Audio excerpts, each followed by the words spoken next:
ilma kullimkien u lanqas qatra għax-xorb. Din il-frażi, miktuba minn Samuel Taylor Coleridge fil-poeżija Rime of the Ancient Mariner, tirrifletti s-saħta ta' kull baħri nawfragat f'nofs ta' baħar. Ilma kullimkien, iżda lanqas qatra waħda tajba x-xorb. Iżda din ma kienx problema tal-baħrin nawfragati biss. Kull min jgħix viċin il-baħar, żgur li xi darba jew oħra ddielu dan il-ħsieb minn moħħu. Fit-Testament l-Antik, fil-Ktib tal-Eżodu, insibu rakkont li jgħid li kif il-Lut qorbu l-Baħar l-Aħmar f'post imsejjaħ Mara huma sabu nixxija ta' ilma. Iżda din kienet mimlija bil-ma sal-mastru, jiġifieri mielaħ. U Mosè kien bidel dak l-ilma f'wieħed tajjeb għax-xorb. Issa kif Mosè irnexxielu jbiddel l-ilma mielaħ għall-ilma tax-xorb ma nafux eżatt. Però din l-istorja hija żgur xhieda illi l-idea illi nsaffu l-ilma mielaħ ilha teżisti. Anki fil-Greċja l-Antika, nafu li Aristotli kien esperimenta b'sistema ta' filtrazzjoni u distillazzjoni sabiex jipproduċi ilma potabbli mill-ilma baħar. Is-suċċess tiegħu kien limitat għaliex il-kwantità ta' ilma prodotta kienet tkun żgħira ħafna. L-aktar li kienu japprezzaw il-produzzjoni tal-ilma tax-xorb mill-ilma baħar kienu bla dubju ta' xejn il-baħrin. Iżda, kien biss fis-seklu 16 illi bdew jużaw sistemi ta' distillazzjoni permezz ta' evaporazzjoni fuq il-ġwiefen tagħhom. Sas-seklu 20, dawn is-sistemi fuq il-vapuri kienu saru n-norma, l-aktar fuq dawk il-vapuri li jbaħru fit-tul. U f'Malta, jekk imorru lura għas-sena 1881, naraw kif l-Ingliżi, li dak iż-żmien kienu ilhom diġà Malta madwar 80 sena, kienu bnew l-ewwel distilleriji tal-ilma baħar. Li kienu jgħallu l-ilma baħar, jiġbru l-fwar tiegħu u jużaw lilu bħala ilma tax-xorb. Fis-seklu 19 Malta kellha problema tal-popolazzjoni. Il-popolazzjoni baqgħet tikber. Imma apparti li baqgħet tikber il-popolazzjoni lokali, bdiet tiżdied ukoll minħabba li issa Malta saret bażi militari u navali Ingliża. Minħabba fek l-Ingliżi daħlu f'ħafna proġetti li uħud minnhom għadna narawhom viżwalment sal-ġurnata tal-lum biex ikun hemm din il-provista tal-ilma għal bżonnijiet ta' kulħadd. Inbnew barracks madwar Malta u allura anke hemmhekk kellhom bżonn jagħmlu ġibjuni, kellhom bżonn jagħmlu torrijiet bit-tankijiet tal-ilma biex ngħidulhom hekk. U kellhom bżonn ukoll jagħmlu distillaturi. Għandna wieħed ġewwa ta' Sliema li llum naturalment m'għadux jintuża bħala distillatur li kien jiddistilla l-ilma baħar għall-ilma kemm jista' jkun jista' jintuża domestikament. Iktar tard fil-bidu tas-seklu 20 minħabba iż-żieda sostanzjali ta' bastimenti ġewwa l-Port il-Kbir anke taħt il-Forti Sant'Angelo, bini li għadu jidher sal-ġurnata tal-lum li nbena distillatur u dana kien inbena fl-1903. U wieħed jirrealizza li dejjem kienet se tkun problema kbira għal kulħadd, speċjalment meta mbagħad bħalma jiġri dejjem fil-Mediterran ikun hemm dawk il-sena sentejn fejn tonqos ix-xita. Meta tonqos ix-xita naturalment ħajonqos ukoll il-kwantità ta' ilma naturali li seta' ikun hemm min-nixxijat u mill-bjar li għandna mad-dawra. Minħabba fek il-problema kienet dejjem tikber u allura dejjem irid ikun hemm dak is-soluzzjonijiet mill-awtoritajiet Ingliżi.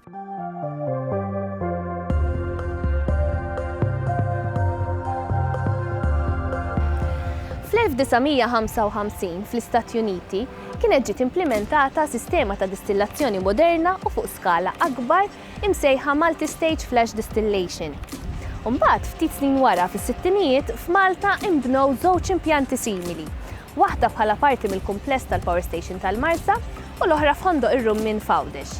L-għan oriġinali tad-distillatur tal-Power Station tal-Marsa kien li jipproduċi ilma pur illi mbagħad dan jintuża mit-turbini u jiġi ġenerat l-elettriku.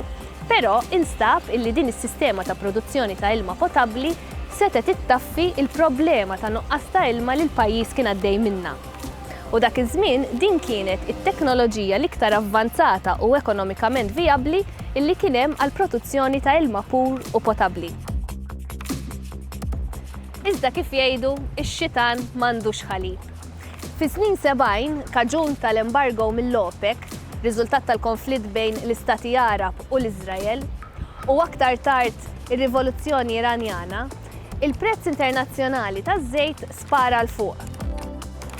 Dan għamel dawn it-tip ta' impjanti ta' distillazzjoni illi kienu jikkonsmaw ħafna enerġija biex joperaw mhux finanzjarjament vijabbli.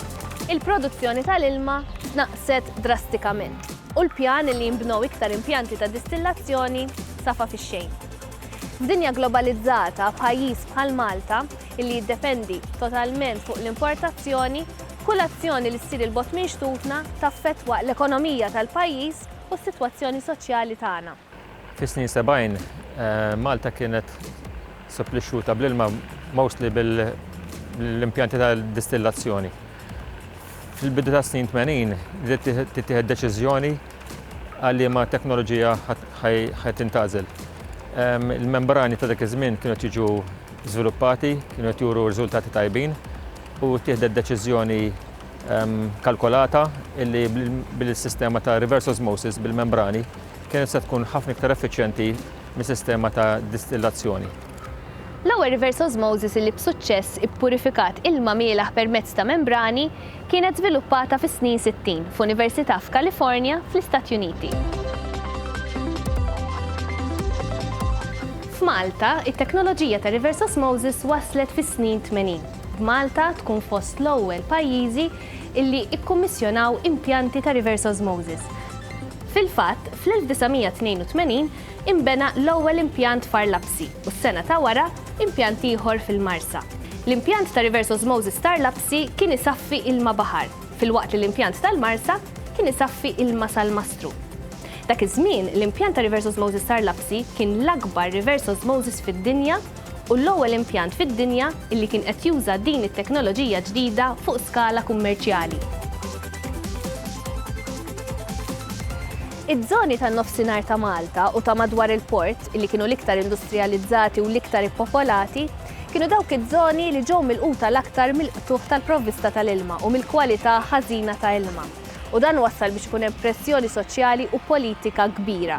F'inqas minn 10 snin kienu kkummissjonati 3 impjanti ġodda ta' reverse osmosis biex tintlaħaq id-domanda. F'Tinje, fiċ-Ċirkowwa illi tejbet il-provvista fit-Tramuntana ta' Malta u f'Għawdex u f'Pembroke illi ħadet posta Tinje biex isservi aħjar l-industrija tat-turiżmu illi kienet qiegħda dejjem tikber. Id-deċiżjoni biex jinbena impjant ta' reverse osmosis hija primarjament bbażata fuq jekk għandek kwalità tal-ilma li ġejja mill-baħar li hija tajba. Apparti l-ġeoloġija u apparti l-post innifsu li tkun ovvjament mhux il-bot mill-baħar u tkun mhux qrib ħafna tan-nies. Malta fit-3 postijiet li għandna ċ-Ċirkewwa, Lapsi u Pembroke sibna ilma ta' kwalità tajba wara li saru testijiet preliminari u d-deċiżjoni primarja kienet dik. L-affarijiet l-oħra mbagħad jiġu wara, ovvjament tkun hemm il-permessi neċessarji u kull ma jkun hemm involvu f'binja ta' dil-kobor. Illum l-impjanti ta' reverse osmosis jipproduċu 57% tal-ilma potabbli tagħna, jiġifieri iktar minn 19 biljun litru fis-sena. U qed jinbena wkoll impjant ta' reverse osmosis ġdid f'Ħondoq ir-Rummin f'Għawdex. L-impjant il-ġdid ta' Għawdex se jkun pass ieħor il quddiem.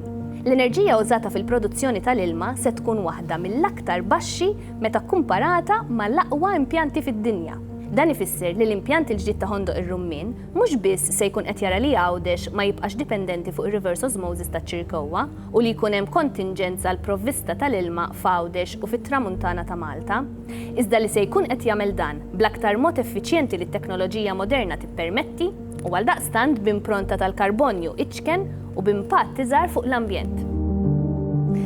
Il-prinċipju li bih jaħdem il-proċess ta' reverse osmosis huwa wieħed sempliċi.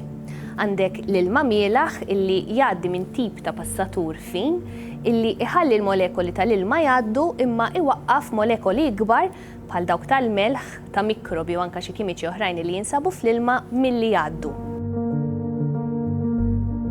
It-toqob ta' dan imsejjaħ passatur huma 2500 darba irqaq minn xara ta' bniedem. Il-proċess ta' reverse osmosis huwa sempliċi ħafna li hemm steps fast ħafna wara xulxin li l-ilma baħar jispiċċa ilma ħelu f'50 minuti.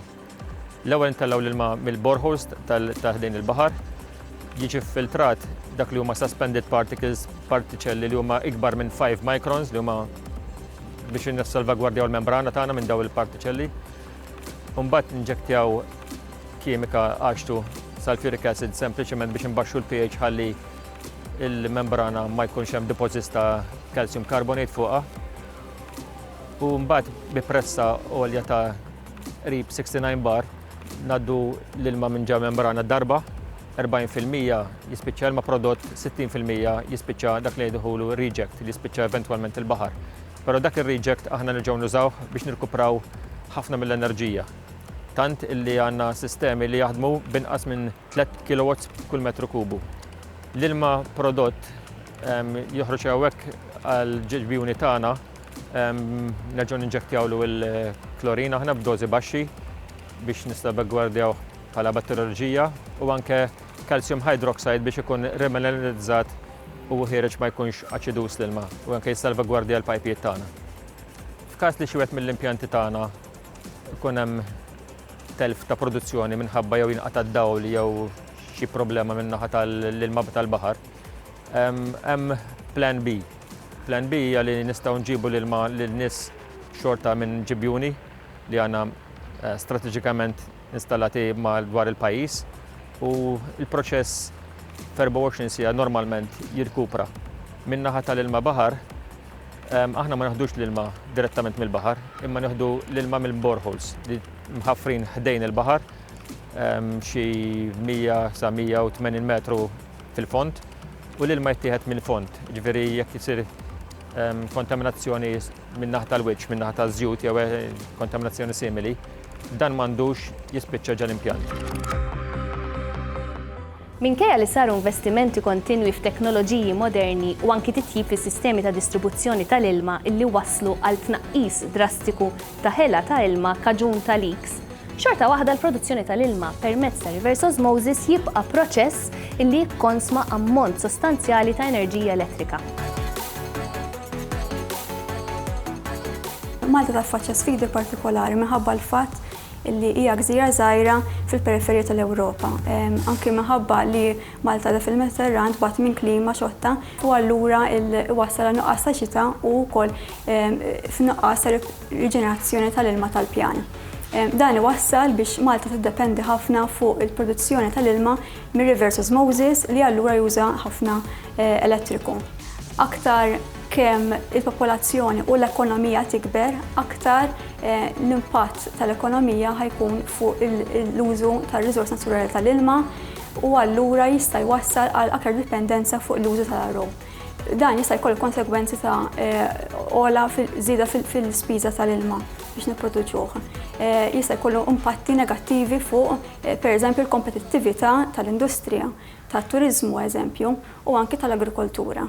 Allura importanti ħafna illi nikkonsmaw l-ilma b'mod aktar effiċjenti u nipproduċuh b'mod effiċjenti biex niżguraw illi t-tarifa tibqa' affordabbli mill-soċjetà kollha, speċjalment mill-familji l-aktar vulnerabbli. Illum madwar 3% tal-elettriku ġenerat imur fl-impjanti ta' reverse osmosis. Dan huwa titjib konsiderevoli meta mqabbel ma' xar snin ilu u fil-fatt l-enerġija li tintuża biex ikun prodott l-ilma kkonsmat minn familja huwa inqas minn dak li tuża l-friġġ. Iżda dan kollu ma jfissirx li aħna nistgħu naħlu ilma kemm irridu jew ma nagħtux każ kemm nikkonsmaw. L-avvanzi li jsiru fil-produzzjoni tal-ilma qatt huma raġuni biex aħna ninsew ir-responsabbiltà tagħna illi nużaw l-ilma bil-għaqal u li ma naħlux.